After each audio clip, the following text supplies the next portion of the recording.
ಕಾಲ್ ತುಳಿತಕ್ಕೆ ಸಾವು ನ್ಯಾಯವೇ? ಭಕ್ತಿಯಿಂದ ಕರೆದರೆ ದೇವರು ಇದ್ದಲ್ಲಿಯೇ ಬರುವನಲ್ಲವೇ?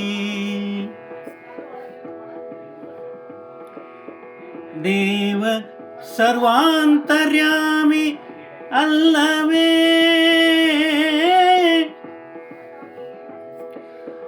ನಾವಿರುವ ದೇಹವೇ ದೇವ ಮಂದಿರವಾಗಿರುವಾಗ ಒಳಗಿರುವ ನಿಜಾತ್ಮ ಶಿವನಿಗೆ ನಮಸ್ಕರಿಸುವುದು ಉಚಿತವಲ್ಲವೇ? ಬಯಸದೆಯಲ್ಲ ಪಡೆವೆ, ಬಯಸದೆಯಲ್ಲ ಪಡೆವೆ.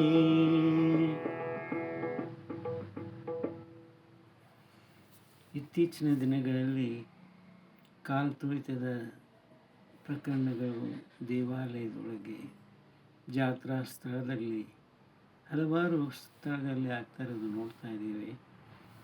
ಇದು ಒಮ್ಮೊಮ್ಮೆ ಬದುಕನ್ನೇ ಕಸಿದುಕೊಂಡು ಬಿಡ್ತದೆ. ಕಾಲು ತುಳಿತದಿಂದ ದೇವರು ನಮಗೆ ಒಂದು ಒಳ್ಳೆಯ ಬದುಕನ್ನು ಕೊಟ್ಟಿದ್ದಾನೆ, ಅದನ್ನು ಸರಿಯಾಗಿ ನಾವು ಉಪಯೋಗಿಸ್ಕೊಳ್ರಿ ಅಂಥೇಳಿ ನಾವು ಆ ದೇವರ ಅನತಿಯಂತೆ ಅವನ ಮೇಲೆ ಭಕ್ತಿ ಇಟ್ಟು ಕರೆದ್ರೆ ಸಾಕು, ನಾವಿದ್ದಲ್ಲೇ ದೇವನು ಬಂದು ದರ್ಶನವನ್ನು ಕೊಡ್ತಾನೆ. ದೇವ ಯಾವಾಗಲೂ ಸರ್ವಾಂತರ್ಯಾಮಿಯಾಗಿದ್ದಾನೆ.